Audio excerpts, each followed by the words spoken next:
Invités, chers partenaires et amis de la République démocratique du Congo, mes très chers compatriotes, à l'heure où le Conseil des droits de l'homme tient sa 60e session, la République démocratique du Congo a souhaité porter dans ce cadre la voix d'un peuple meurtri qui réclame vérité et justice.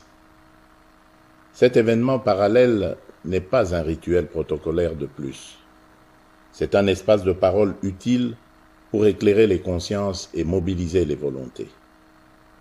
Depuis plus de 3 décennies, nos populations payent un tribut humain insoutenable, familles décimées, villages rayés de la carte, femmes et enfants brisés par des crimes planifiés et systématiques qui, dans leur modus operandi, relèvent pour certains actes de la logique du génocide. Trop souvent, ces tragédies ont été minimisées, relativisées, parfois niées.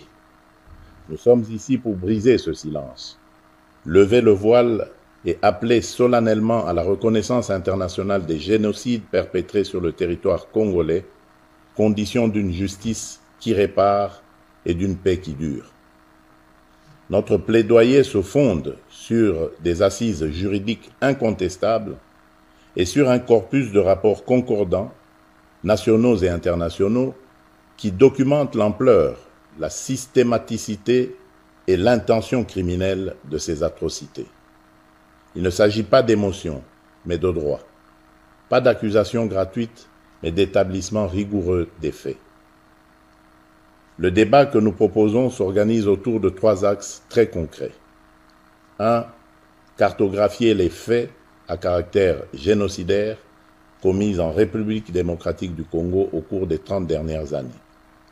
2.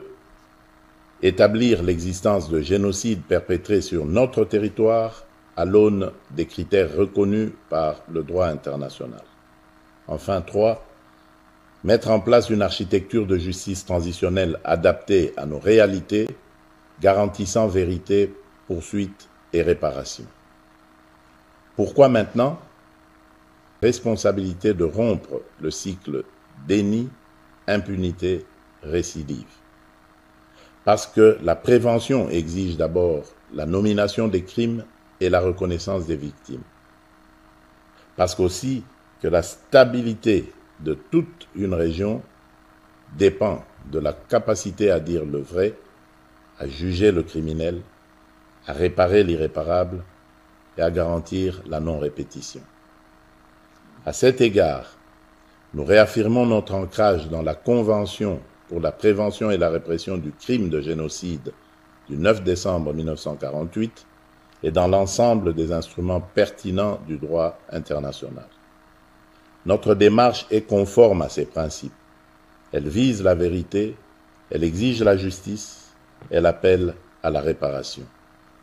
Mesdames et messieurs, notre appel s'adresse à chacun des acteurs ici présents. Aux États, appuyer l'établissement d'un mécanisme international robuste de vérité et de qualification juridique des crimes, assorti de capacités d'enquête, de préservation des preuves et de coopération judiciaire.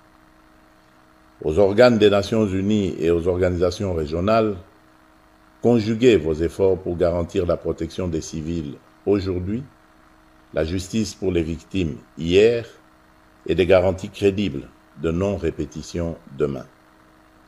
Aux institutions de justice, nationales, régionales et internationales, faites prévaloir la compétence et la complémentarité afin que nulle zone grise ne subsiste pour l'impunité.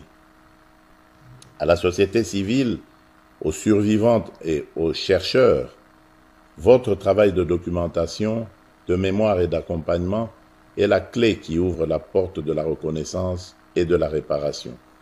Nous vous rendons hommage. Ce combat n'est dirigé contre aucune communauté. Il est mené pour l'humanité. Reconnaître un génocide, c'est protéger l'avenir en refusant l'oubli et le relativisme. C'est aussi accepter que la paix ne se décrète pas, elle se bâtit sur la vérité et la justice, dans l'esprit de la réconciliation, avec des mesures concrètes de réparation, de mémoire et de réintégration des victimes dans la vie sociale.